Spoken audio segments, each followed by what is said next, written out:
Question number 1. What types of books are easy to read? From my perspective, I believe the easy book depending on two main factors, your personal interest and the content appropriateness. To begin with, the personal reference is king. What I'm trying to say is that if the reader is passionate about one genre, the reading comes effortlessly, I must say. For example, if you are the romance fan and forcing you to read for the complex thriller seem like a nightmare. I mean, the mental chore, right? Yeah, and secondly, we cannot ignore that they are also a factor that we need to have their developmental fit. The theme complexity much with a reader's cognitive level. To illustrate, if you give a very young child an adult document, is it just beyond their ability and their comprehension? Obviously. So, in conclusion, I would say the easy book must align with the reader's passion and their intellectual capacity also. Question number 2. What types of people like reading? In my opinion, I believe who enjoy reading can be divided into two main people. The first one is those driven by intellect and those driven by emotion. First and foremost, there are many lifelong readers who read for their professional development and knowledge. What I'm trying to say is that they often devour for the technical and academic texts to sharpen their expertise.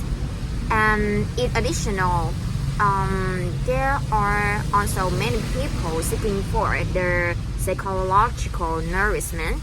For instance, they often find it immersing themselves in the fiction or something like that is the best way and the most effective way for them to achieve their stress relief. So I could end by saying that the key characteristic they share is the innate curiosity and also the desire for either intellectual development and the emotional depth. Question number 3. What sort of things do you usually read? Now that I think about it, I mainly focus on two types of reading: my professional reading and my leisure reading. First of all, I often find myself devour books or articles related to pedagogy or teaching methods, which is my major. Yeah, this is because staying updated is very crucial for the professional development in education. On the flip side, I often turn to the novels or the short-term content. For instance, novels is a great way to have an emotional development and cultivation.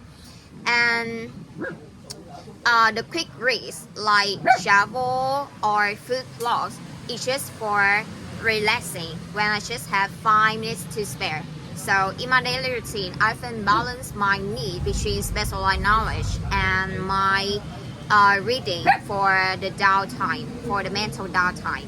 Question number 4. What types of texts are popular with young people?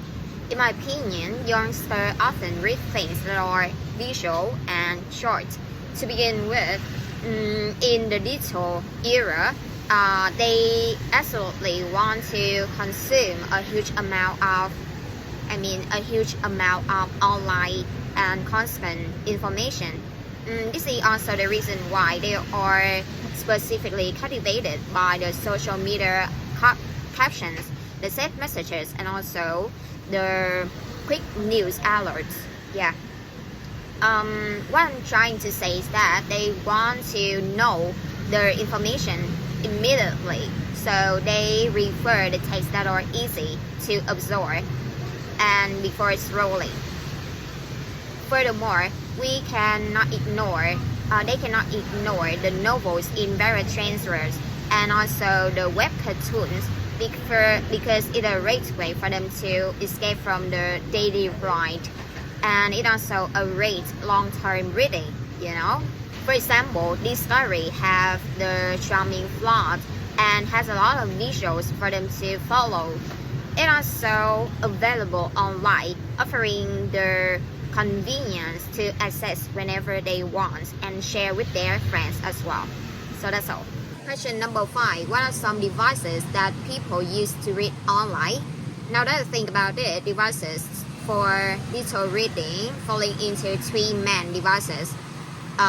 First of all, we cannot deny the smartphone or the most ubiquitous device, offering the convenience for the short-form reading, such as the social media captions, text messages, and also the quick news as well.